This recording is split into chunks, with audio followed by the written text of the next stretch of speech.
다음으로 또 민주당 얘기로 좀 넘어가 보도록 하겠습니다. 더불어민주당 공천 헌금 수수 의혹 수사 상황 좀 짚어볼 텐데요. 김경 서울시 의원으로부터 1억 원을 건네받고 공천을 받게 해줬다, 이렇게 의혹을 받고 있는 강선우 의원이죠. 강선우 전 의원은 이 민주당을 탈당하면서 경찰 수사에 적극 협조하겠다, 이렇게 말을 했었습니다. 그런데요, 이제 최신형 아이폰으로 교체하고 비밀번호까지 제공하지 않겠다, 이렇게 수사를 방해하고 있는 사실이 좀 드러났는데요. 이거 어떻게 보십니까? 사실 네. 제가 또 직업적 양심으로 어쨌든 변호사니까 네. 어쨌든 뭐 비밀번호를 안 알려줄 수 있는 거는 사실 본인의 권리고, 그리고 물론 정치인으로서 공격은 받을 여지가 있겠죠. 그런데 이 사건뿐만 아니라 다양한 업무적인 그 내용이 있지 않겠습니까? 여러 가지로 비밀을 유지해야 되는 네. 있겠죠. 근데 이제 그거를 이미 제출한다고 하더라도 그 경찰이 안 믿을 거거든요. 그러니까 사실 뭐 아이폰 교체한 것 자체가 이제 향후 절차에서는 구체적 증거가 없다고 하더라도 불리하게 작용하는 것이고, 그리고 과거 사용했던 폰은 어디 갔냐부터 시작해요. 그러면 또 그거는 또 해야 될 거고, 그래서 뭐 수사 방해라기보다는 뭐 본인의 권리 행사는 맞고, 저라면은 사실 그렇게 하지 않고 유리한 자료들이 있다면은 그것들만 선별 제출하고 그러면서 이제 비밀번호 제공은 못하겠다라고 할 것 같은데, 뭐 그렇습니다. 일단 유리한 증거가 없는 거 아닐까요? 뭐 그럴 수도 있죠. 사실은 뭐 그 녹음을 듣고 제가 뭐 이게 무죄는 추정되지만은 네, 추정되는데 네, 추정되지만 네, 네, 그렇습니다. 추정되지만 점점점입니다. 네. 사실 또 김경 전 위원이죠. 뭐 사무실 압수수색 결과 PC가 포맷되어 있거나 하드디스크가 없는 아예 깡통 상태였다, 이런 수사 상황도 나오고 있는데, 이거 좀 증거 인멸했다, 이렇게 볼 수 있겠죠. 이게 대표적인 증거 인멸이죠. 왜냐하면 그 시의회에서 사용하던 컴퓨터를 포맷한 시점이 굉장히 특정적입니다. 네. 그 국민의힘의 그 진종호 의원실에서 이제 그 김경 의원에 대해서 어떤 그 비리 의혹이 있다라고 하면서 경찰에 고발 조사를 요청한 그 뒤에 다음 날인가 다다음 날인가 이걸 포맷을 했거든요. 그러니까 결국은 본인한테 경찰의 수사가 들어올 것을 예견을 했다라는 것이고, 그 전에 불리한 뭐 증거들은 지우겠다라는 거고, 뿐만 아니라 지금 김경시 의원이 미국에 있을 때 핸드폰을 2번이나 바꿨다라는 거 아니에요. 물론 바꾼 걸로 추정이 되는 거죠. 텔레그램을 2번이나 나갔다 왔다 했으니까. 근데 보통 그런 경우는 이제 핸드폰을 바꾼 경우에 해당하거든요. 그러니까 지금 김경 의원 같은 경우에는, 뭐 김경시 의원 같은 경우에는 경찰 조사를 뭐 이분이 받아본 적은 있는지 모르겠습니다만 증거 인멸에는 굉장히 착실히 하고 있다. 근데 저는 이런 것까지도 다 참작이 될 거라고 봐요. 그리고 과연 그 1억밖에 없을까? 그럼 김경이라는 사람이 돈을 강선우와 김병기에게만 주었을까? 저는 그건 좀 아니라고 보거든요. 네. 더 많은 줄줄이 나올 가능성이 있다. 더 윗선도 나올 수도 있고, 그렇죠. 윗선도 나올 수도 있고요. 또 다양한 사람에게 줬을 가능성도 있고, 이게 사실은 여의도에서 풍문처럼 돌아다니는 거였어요. 기초의원 얼마, 시의원 얼마, 국회의원 얼마. 이거 여의도의 정치부 기자라면은 대충 다 들어서 아는 내용들이거든요. 근데 그게 지금 실체가 조금씩 드러나고 있는 게 지금 민주당에서 드러나고 있는 것이고, 저는 그렇기 때문에 걱정하고 있을 민주당의 우리 영감님들이 좀 더 계시지 않을까라는 생각이 듭니다. 물론 추정이에요. 네, 물론 추정입니다. 네, 사실 이번 고발 조치 이후에 강제 수사에 착수하기까지 2주라는 공백이 있었거든요. 이 공백 원래 이렇게 많이 줍니까? 그렇죠. 아니죠. 사실 뭐 준비해서 진짜 급한 건들은 바로 당일에 일단은 경찰 영장 신청하고, 검사도 거의 보통 당일에 해가지고서 뭐 2, 3일 안에 충분히 나옵니다. 이게 영장을 발부받은 다음에 영장 그 유효기간이 있으니까 그걸 보면서 좀 할 수는 있어요. 적절한 때. 이제 김경 시의원이죠. 같은 경우에는 이제 입국을 해야지 어쨌든 되니까 그걸 좀 기다렸다고 하더라도, 또 그건 있겠죠. 어떻게 정말 이걸 선회해서 본다면은 입국했을 때 집행하지 않고 강선우 의원이나 그런 쪽에 먼저 선집행을 한다라고 하면은 김경시은 당연히 증거인멸을 할 거니까 기다렸다가 한꺼번에 합의락정적으로 하려고 했다라고 뭐 그렇게 볼 수도 있겠지만은, 제가 이거는 팔로우가 안 돼 있는데 그 김경시 의원만 강제 수사된 거죠 지금 현재. 그리고 강선우 의원은 이미 제출한 거고. 그렇습니다. 네, 그러니까 그리고 아까 제가 좀 깜빡하고 얘기를 안 했는데, 강선우 의원이 핸드폰 교체한 것이 제가 네. 그러니까 비밀번호 안 알려주는 건 본인의 권리지만은 핸드폰 교체는 증거인멸에 해당할 수 있습니다. 그러니까 자기 증거, 자기 범죄에 대한 증거의 인멸은 죄를 구성하지 않는데 거기엔 동시에 김경시 의원이나 아니면은 김병기 원내대표의 범죄 행위의 내용도 있을 수 있잖아요. 엮여 그러면 있으니까. 타인 범죄에 대한 증거를 인멸한 게 될 수 있어서 네. 사실 이거는 형사 범죄를 구성하는 거죠. 사실은 바꿔서 한 것이. 네, 그래서 뭐 아무튼간에 뭐 그래서 그런 시기를 맞춰서 한 거일 수도 있는데 뭐 이준석 대표 같은 경우는 새벽에 들어와가지고서 이렇게 딱 압수수색하고 제 마침 평소에 전화 안 하는 사이인데 그날따라 9번이나 전화를 했더라고요. 제가 근데 자고 있어가지고서 제가 늦게 받아서 머리도 제대로 못 감고 갔었는데 아무튼 그거랑 너무 결이 다르죠, 좀 보면은. 네. 사실 뭐 이번에 김경시 의원 같은 경우에는 입국할 당시에 경찰이 즉시 신병을 이렇게 확보하지도 않고 귀가해서 휴식을 취하도록 배려해줬다. 뭐 여러 가지 얘기들이 나오고 있습니다. 그러니까 그 자리에서 체포를 한 게 아니라 임의동행, 그러니까 본인이 자진 출석하겠다고 얘기를 했기 때문에 집에 귀가를 시킨 거고요. 근데 그것뿐만 아니라 사실은 굉장히 중요한 혐의를 받고 있는 피의자에 가까운 김경시 의원이 미국으로 출국할 수 있게끔 공간을 열어줬다는 것 자체가 말이 안 되는 거잖아요. 그리고 김경시 의원은 거기서 뻐젓이 CS 행사장에 나타났어요. 그러니까 결국은 이건 뭐냐, 도주를 할 마음이 없었다라는 걸 알리바이를 하기 위해서 그 자리에 나타난 거거든요.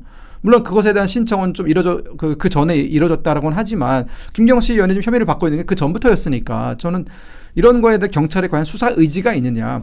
방금 변호사님도 말씀하셨지만 뭐 국민의힘이나 뭐 개혁신당이나 이런 야당에 대한 수사는 굉장히 전광석화처럼 이루어집니다. 심지어 뭐 야당, 뭐 물론 야당이지만 뭐 현역도 아니고 뭐 진짜 어떻게 보면은 이제는 아무런 권한이 없는 황교안 전 대표에 대한 그 수사도 굉장히 뭐 집 문을 따고 들어가면서 강압적으로 이루어졌단 말이에요.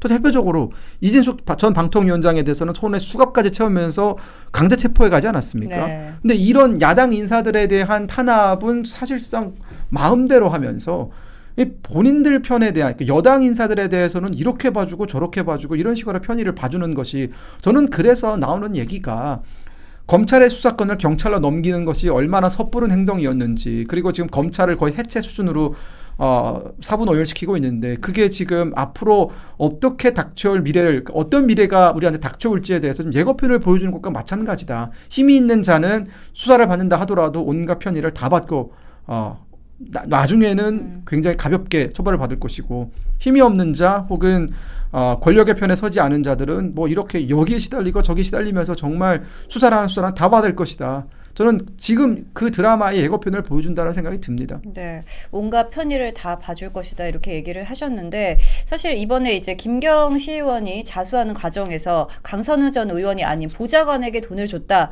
이렇게 진술을 바꿨습니다. 이것이 강 전 의원의 법적 책임을 면해주기 위한 사전 교감이나 말 맞추기의 결과의 가능성이 있다 이런 얘기도 나오거든요. 이 문구만 보면 그럴 수 있는데 그다음에 또 자수서가 새로 나와가지고서는 네. 강선우 의원하고 같이 있는 자리에서 카페에서 돈 줬다고 또 그런 게 있어요. 그러면은 그 강선우이 알고 받은 거죠, 사실은. 그러니까 이게 이 절차가 이 실체 사실관계가 제가 모르겠지만은 네.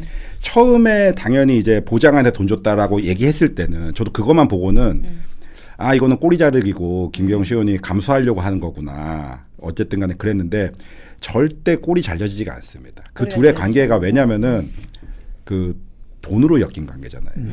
네, 정말 그 신의와 그 시간과 그런 걸로 엮인 관계에서야 꼬리 자르기 했을 때 그 한 명이 감수하고 가는 거지.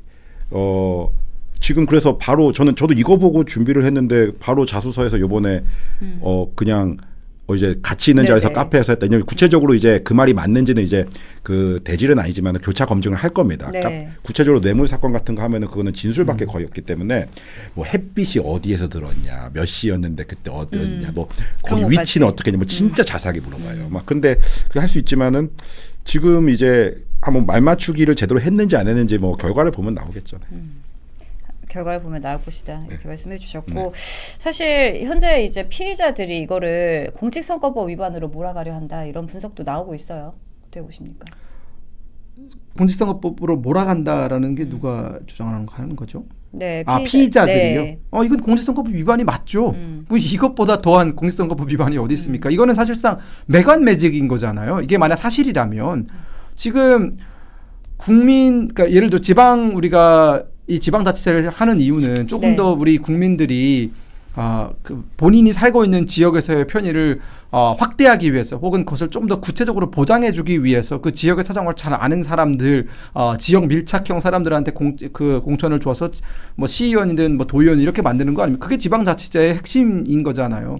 그렇다면은 그 사람들을 공천하는 과정에서 우리가 우선적으로 봐야 되는 것은 그 사람이 뭐 시의원이나 도의원의 자질을 갖춘 사람인지 능력 검증이 이루어져야 되는데 이거는 지금 돈으로 그 자리를 샀다, 공천권을 샀다라는 것이기 때문에 이거야말로 21세기 메간 매직이고 메간 매직은 조선시대 때도 극형으로 다스렸습니다. 저는 이 공직선거법 위반으로 몰아가려 이거는 저는 말이 안 되고요. 이 질문이 그거 같습니다. 제가 보니까 이게 뇌물로 가야지 결국은 특경가법이면 뇌물로 가지 공소시효가 남아 있어서 할 수 있는데 공직선거법 위반으로 가면은 사실 그러면은 이제 죄에는 해당하지만은 공소시효 도과해서 처벌이 안 되니까 공직선거법 위반이나 뭐 또 정치자금법 위반도 문제될 수 있는데 후원에 거치지 않은 돈이니까 그렇게 뭐 그래서 그런 주장할 수 있겠지만은 이게 뇌물이 사실 입증이 좀 더 어려워요. 사실은 뇌물은 결국 부정청탁도 있어야 되고 물론 그 이미 입증된 거 아닌가라는 뭐 그냥 생각도 들긴 하는데 근데 뭐 그 얘기 같습니다. 제가 볼 때는 어쨌든. 네. 제가 질문을 잘못 이해했네요. 네.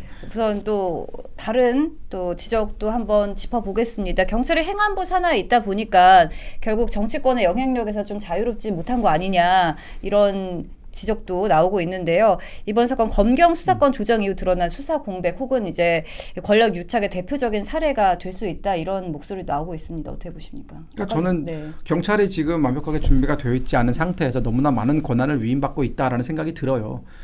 또 대표적인 예시가 이번 사건도 그렇지만 지금 국정원의 대공수사권이 다 경찰로 이관됐거든요. 근데 권한만 이관이 됐고 경찰로 그 전문성을 갖춘 인력이라든가 뭐 장비라든가 예산 같은 경우에는 좀 미달이 되고 있다라는 보도가 있었거든요. 그 말은 대공수사권 같은 경우에는 정말 전문성이 필요한 영역이고 일반 형사 혹은 일반 수사관들이 이거 할 수 없는 영역입니다. 근데 그런 특수한 수사를 전문적으로 진행한 사람들에 대한 인원 보강이 이루어지지 않은 상태에서 그냥 경찰한테 오늘부터 너희가 대공수사 할 거야 라고 하면 그들이 하고 있는 수사 물론 경찰과 일선에 계신 분들은 열심히 수사를 하시겠지만 분명히 공백이 발생할 수밖에 없는 거고요. 이렇게 지금 드러나고 있는 겁니다. 검찰이 하는 여러 가지 뭐 인지수사라든가 뭐 여러 수사의 역할에 대해서 이제는 경찰이 그걸 떠맡고 있고 경찰은 이제 공소만 하는 공소청 정도로 전락이 된다면은 저는 안 그래도 일선 경찰은 지금 해야 될 업무가 많은데 2배, 3배의 업무량을 받게 되는 거잖아요. 그러면 기존에 우리가 기대했던 전문성이라든가 이 전문성이라는 건 쉽게 말씀드리면 억울한 피해자가 나오지 않게 만들어야 되는 거거든요. 혹은 정말 악질적인 범죄를 저지른 사람의 그 혐의에 대해서 구체적으로 들여다보고 그 사람이 지은 죄만큼의 벌을 내리는 게 중요한 건데 저는 이 두 부분 다 미진될 가능성이 높다라는 생각이 들어요. 네. 저도 한마디 보태면은 네. 그래서 제가 이게 이번에 민주당의 검찰 개혁에 대해서 늘 하는 말이 나쁜 놈들 전성시대 만드는 거다라고 합니다. 이게 이 질문대로 정말 대표적인 사례가 될 수 있고 물론 결과를 본 다음에 얘기가 되겠지만은 경찰은 경찰 대부분 분들이 이제 자격증이 없잖아요. 검사들은 정 안 되면 나와서 그냥 변호사 하지라고 하는데 뭐 호구지책이 없는데 결국은 이게 결국 당연히 윗선의 그 영향을 더 받을 수밖에 없죠.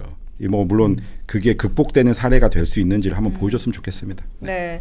강선우 의원과 김경 시의원에 대한 수사 상황 좀 짚어봤는데요. 수사가 공정하게 진행될지 진실이 밝혀질지 일타뉴스에서도 계속해서 이 사안 짚어보도록 하겠습니다. 자, 다음 이슈 좀 빠르게 짚고 넘어가 보도록 하겠습니다. 중동 이란에서 벌어지고 있는 상황 심상치 않습니다. 이란 당국이 반정부 집회를 유혈 진압하면서 사망자가 최소 12,000명이다 이런 보도까지 나오고 있는 상황인데요. 이에 대해서 트럼프 미 대통령은 시위대의 지원을 약속하는 등 국제사회에서 우려의 목소리가 이어지고 있는 반면 우리 정치권 특히 정부 여당에서는 침묵하고 있다 이런 지적이 많이 나오고 있습니다. 사실 민주당은 과거 대한민국 민주화 운동의 계승자임을 자처하는 정당 아니겠습니까? 그런데 현재 이란에서 벌어지고 있는 이런 대규모 민주화 시위와 학살 정황에 대해서 공식적인 입장이 전혀 없는 상황입니다. 이거 어떻게 좀 보고 계십니까? 민주당에서 민주자 빼야죠. 네, 극단적으로 얘기해서 네. 예전에 홍콩 그 민주화 운동 때도 그때도 아무 입장을 내지 않았습니까? 안 내지 않았습니까? 제가 그때도 너무 실망해서 정치에 좀 더 관심을 갖게 됐는데 뭐 문제 있다고 생각합니다. 충분하게 목소리 내야죠. 네. 어떻게 보셨어요? 뭐 당장 이란까지 갈 것도 없어요. 지금 민주당은 북한에서 일어나고 있는 그 참혹한 인권 참상에 대해서도 어떤 메시지도 안 내고 있잖아요. 오히려 지금 그 북한에서 이뤄지고 있는 그 인권 침해의 주범인 김정은과 어떻게든 잘 지내려고 무던히 더 애를 쓰고 있지 않습니까? 굉장히 잘못된 사고방식을 가지고 있는 것이고요. 이른바 본인들이 그 운동권 하던 시절에 민주화를 위해서 싸웠다라고 그걸 굉장히 훈장처럼 달고 다니고 그로부터 차려진 모든 혜택을 다 받았잖아요. 지금까지도 받고 있고. 하지만 다른 나라에서 이루어지고 있는 그 다양한 형태의 민주주의가 말살되고 인권이 침해당하고 혹은 그 독재 권력에 의해서 국민이 무참히 학살되는 이 현장에 대해서는 이런 방구 아무런 얘기도 하지 않습니다. 네. 오히려 베네수엘라의 독재자였던 마두로를 축출하는 과정에서 미국의 그 군사작전을 비난하면서 여기에 대해서는 60몇 명인가 이름을 올리고 비난 성명을 냈거든요. 굉장히 거꾸로 됐다. 저는 변호사님 말씀에 100% 동의를 하고 민주당에서 민주를 빼야 됩니다. 네, 사실 이란 국민들이 이렇게 직접적인 호소를 하고 있는 상황에서도 민주당이 이렇게 침묵하는 게 이제 선택적 이권이다 이런 비판이 있거든요. 그렇죠. 뭐 너무 선택적으로 배우지 않습니까? 뭐 문재인 정권 때는 뭐 그 북한 주민 관련해서도 그렇고 뭐 구체적 사례 솔직히 셀 수 없이 많이 얘기할 수 있는데 뭐 그렇습니다. 뭐 더 얘기할 게 전 없습니다. 너무 이거는 다만 좀 더 구체해서 얘기하면은 이거는 사실 여야나 뭐 정치적 성향 이념과 뭐 진보와 보수를 떠나서 네. 얘기할 수 있는 영역이거든요. 사실 그리고 모든 국민들이 그런 가치관을 갖고 정치를 비판해야지 되는데 어느 순간부터 정치 이 지지와 이런 것들이 다 팬심에 의해서 이루어집니다. 그리고 정치인은 사실 기본적으로 감시의 대상인데 어느 순간 그 뭔가 우상이 되어버렸어요. 그래가지고서 민주당 지지자들 제가 40대니까 제 주변에 너무 많지 않겠습니까? 그 사람들이 무조건 저는 그래서 네. 대화가 안 되니까 제가 특별하게 보수 정치인을 막 지지하는 것도 아닌데 제가 네. 이상한 사람이 되고 이게 너무 문제가 있죠. 이건 선택적 인권이라보다는 뭐 자기 편이면 그 사람들만 오히려 인권을 챙기는 뭐 그런 거 아닌가 생각합니다. 네. 네, 사실 일각에서는 또 이런 목소리도 있습니다. 이란이 대표적인 친중 국가이기 때문에 중국과의 관계를 고려해서 목소리를 내지 못하는 거 아니냐 이렇게 보는 시선도 있거든요. 저는 그 시선이 옳다라고 보고 있고요. 이란이 대표적인 친중 국가임을 증명할 수 있는 건 간단합니다. 이란에서 생산하고 있는 원유의 70% 이상을 중국이 사갑니다. 그렇기 때문에 이란의 그 중국 경제에 대한 종속은 굉장히 뚜렷하거든요. 또한 이란이 지금 2006년부터 제재를 받고 있어요. 2006년에 이란이 핵 개발을 시도했다라는 것 때문에 이란 핵 개발에 대한 국제사회의 제재를 받고 있고 지금 벌써 거의 20년 가까이 되지 않았습니까? 근데 그 제재를 받는 속에서 이란의 숨구멍을 틔워줬던 국가가 바로 중국과 러시아, 특히나 중국이었어요. 이란산 원유를 다 사가면서. 이게 유엔 제재 위반임에도 불구하고 중국은 그걸 했단 말이에요. 그러니까 지금 어떻게 보면은 이 권위주의 국가들, 독재 국가들 사이에 어떤 연결고리나 연대 이런 것들이 부각되는 과정 속에서 또 다른 한편으로는 그 고리들이 지금 무너지고 있단 말입니다. 방글라데시도 이제 그 전지들에 의해서 지금 무너졌죠. 또 다양한 뭐 지금 예를 들어서 캄보디아 같은 경우에도 많이 무너지고 있고요. 이른바 친중 국가들, 그 친중이면서 권위주의 성향, 독재주의 성향을 가지고 있는 국가들이 스리랑카부터 시작을 해가지고 하나둘씩 다 무너졌습니다. 이제 남은 국가가 몇 개 없어요. 베네수엘라도 지금 과도기에 있고 이란 같은 경우에는 그나마 잘 버티다가 지금 이 사태가 터진 겁니다. 이제 남은 거 뭐 북한밖에 없어요. 그러다 보니까 지금 민주당의 저러한 침묵, 저는 이해는 돼요. 민주당이기 때문에 할 수 있는 침묵이다. 오히려 그들의 이러한 선택적 침묵이 국민들로 하여금 민주당의 그 성격과 그들이 추구하는 가치가 대한민국이 추구하는 보편적 자유민주적 가치와는 거리가 멀다라는 사실을 다시금 아시게 될 것 같다라는 생각이 듭니다. 네, 오늘 마지막으로 이란 사태에 대한 민주당의 선택적 침묵 문제까지 좀 짚어봤습니다.